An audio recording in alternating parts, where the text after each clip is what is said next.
I'm Tom Sherry. And I'm Whitney Ward. We're glad you're here. We start with breaking news at this hour. There is a shelter-in-place order right now near Lacrosse and Lidgerwood. This is because of a barricaded person inside a home in that area. We're told the road is currently closed. We do have a crew at the scene right now. We will bring you more information just as soon as we have it. Also new at 4 o'clock, we are learning about new details now about a deadly crash on East Trent early yesterday morning. A Spokane woman is now facing felony charges after her boyfriend died in that crash. One viewer shared this video with us of the scene that morning. Selena Juarez is now charged with vehicular homicide. This afternoon, a judge set her bond at $100,000. Today, family members identified the victim as Brandon McDonald, who died at the scene. Court documents say a witness who reported the crash found Juarez in the driver's seat covered in blood. Police at the scene say they could smell intoxicants on her. After her first appearance in court today, Brandon's mother told KREM 2's Amanda Rowley the two had been arguing before the crash. She says Brandon was on the phone with his brother, scared for his life. I want her to pay for killing my son.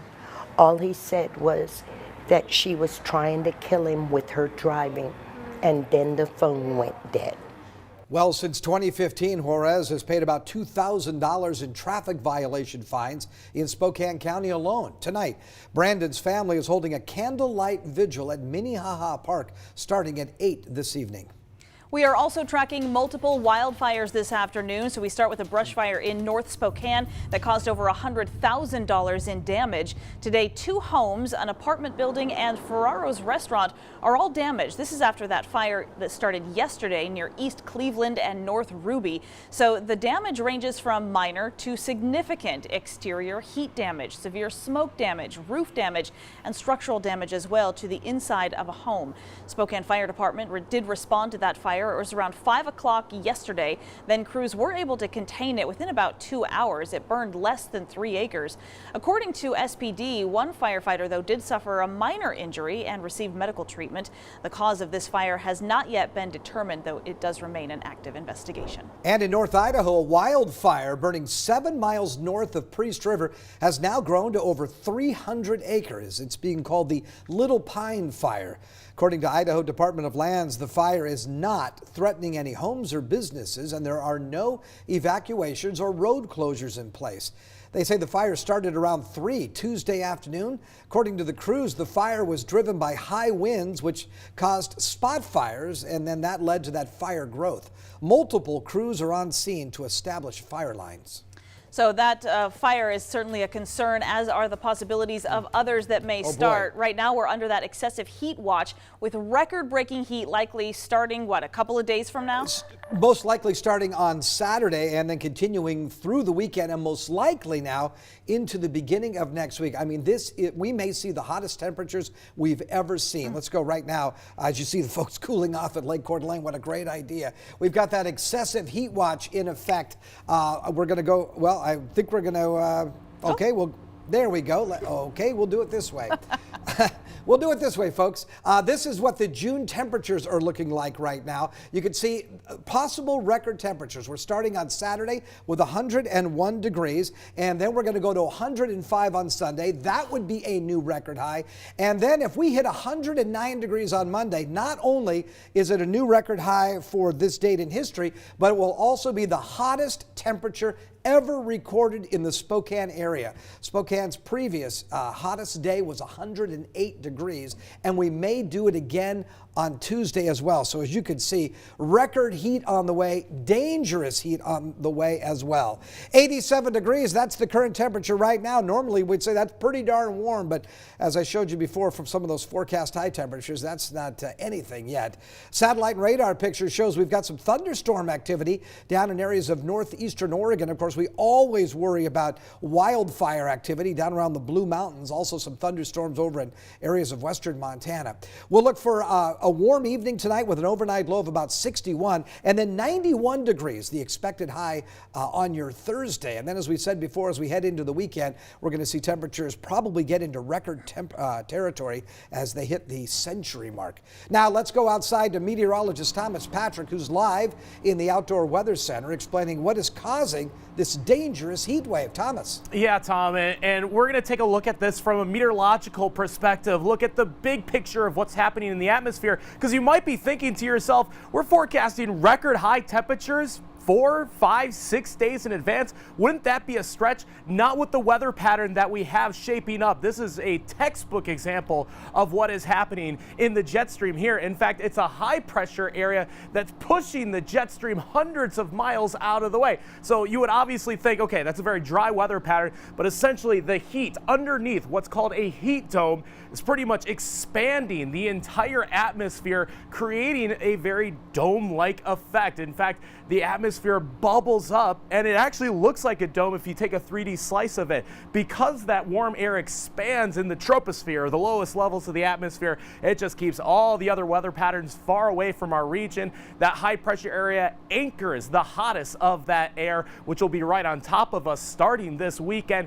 And this could result in heat waves lasting not just 1 week, but perhaps multiple weeks or months, especially summer after summer, but perhaps in different parts of the country as we see year after year. So let's look at, I have the incorrect graphic there, but this could be some of the hottest weather that we've experienced all time. In fact, as you just heard from Tom, 108 degrees is the hottest temperature ever recorded in Spokane history. We're going to be hitting that threshold again about 5-6 days in our forecast early next week. Guys. Just incredible, Thomas. Yeah. Thank you so much.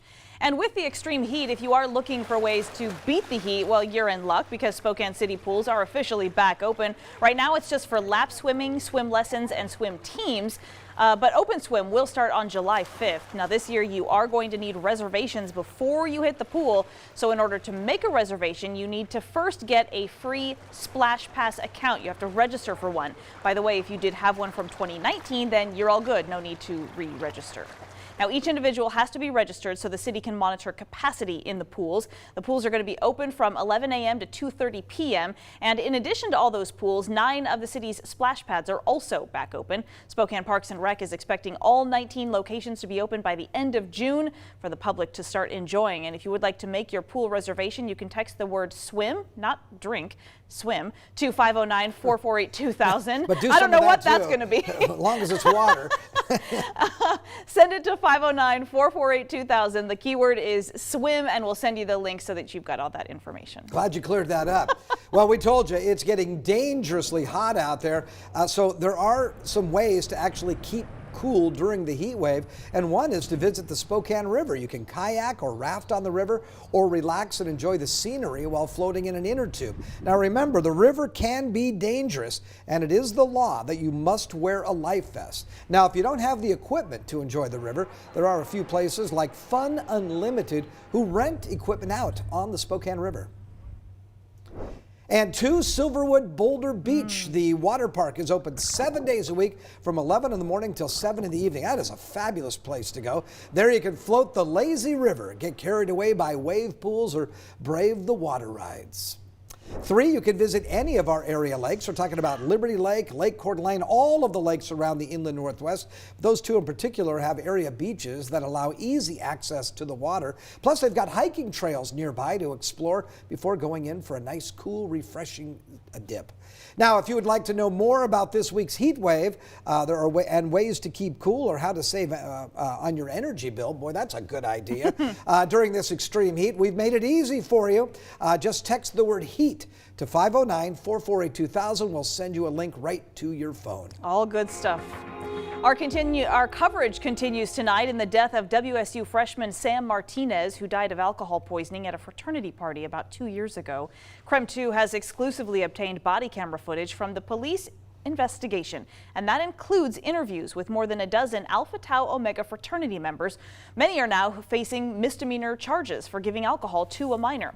One of those members is then chapter president Luke Hawksford. The morning that Sam died, Luke told police the ATOs had been trying to eliminate hazing, but admitted the fraternity had a history of that problem in recent years. Yeah, I mean, we've been really trying to crack, ever since I've been president, we've been trying to crack down on hazing, because my freshman year we went through a membership review, which you might know about, and I don't know all the reasons for it, but, you know, part of that was hazing. I mean, I got hazed. So we know like what happens when you do that. So Yeah.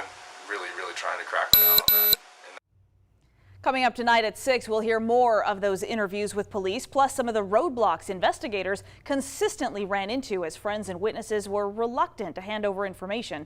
It is part of the reason police said they never could get enough evidence to file felony charges against anyone. So make sure and join us tonight for more on that on Crime 2 News at 6.